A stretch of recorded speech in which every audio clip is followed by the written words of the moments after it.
Elizabeth Warren is back in the news, this time for grilling one of Biden's nominees to oversee the Medicare and Medicaid board, which is a very, very important job. Take a look at how she goes in on this dude and why.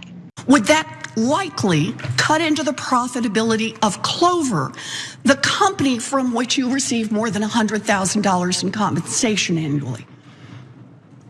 Senator, I think that the question you're asking. I know the question I'm asking. Could you answer my question, please?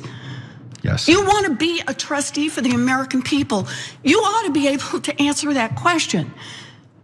The question you're asking is one that deserves a greater context about the role of the trustee. No, it deserves an answer.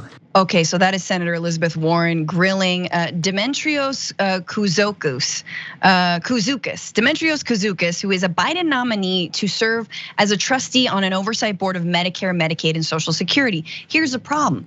It seems like he's been also on the board of Clover, a private health insurance company that relies on Medicare expansion Advantage plans, which is basically buying more Medicare.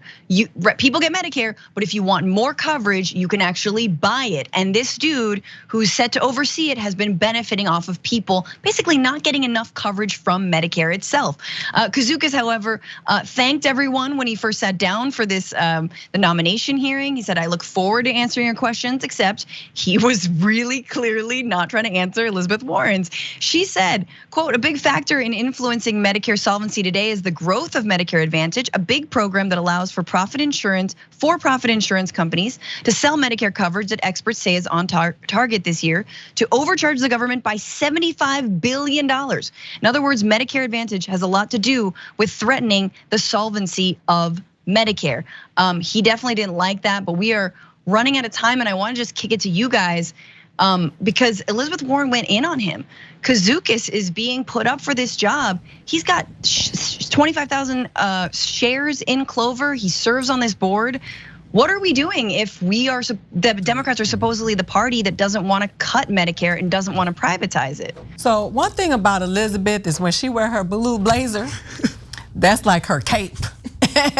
And when she makes that decision to go in, she goes in. And thankfully, she is speaking up for the demographic of people in this country who get so overlooked. And it's a group that she belongs to. Thank you for advocating for the elderly or the people who are in the Medicare age range. My mother is in that age range, and she relies on Medicare. But I think it is just poetic to see somebody who has worked with an organization that makes the ends off of the struggle of these people and what they're dealing with in Medicare now go comfortably sit within the lawmaking body that will support that. And that is just so American government. I would love for people to be able to poll how many regular folks know how that works. Yep. That even participate in it and go, I need to purchase some Medicare expansion, because the government system of healthcare doesn't go far enough. So a separate private profitable company then takes the reins of expansion on something that isn't far enough. And now this guy wants to work both for the private company and for the government to influence one or another. His obligation to that company is to maximize their profits. That's capitalism for all you guys who like to talk about how much you love capitalism. People's jobs are to screw up over other folks in order to filter more money into the pockets of their rich billionaire owners of their company. That's his job. And now he wants to, he's paid $100,000 from them, by the way, she was saying that. And also, he wants to then work for the government in affecting either one of those, whichever way he pleases. So which would you affect? The one who pays you and then got you in a position to now have this other position? Or would you start screwing over the folks who gave you all that money in the first place? Yeah, you should have talked before me. That would have put my comment in context, but yes. No, it was in context. No, this was perfect. And it's wild, and I hope he does not get confirmed, but we have not a great track record when it comes to not confirming, even when senators try to push back.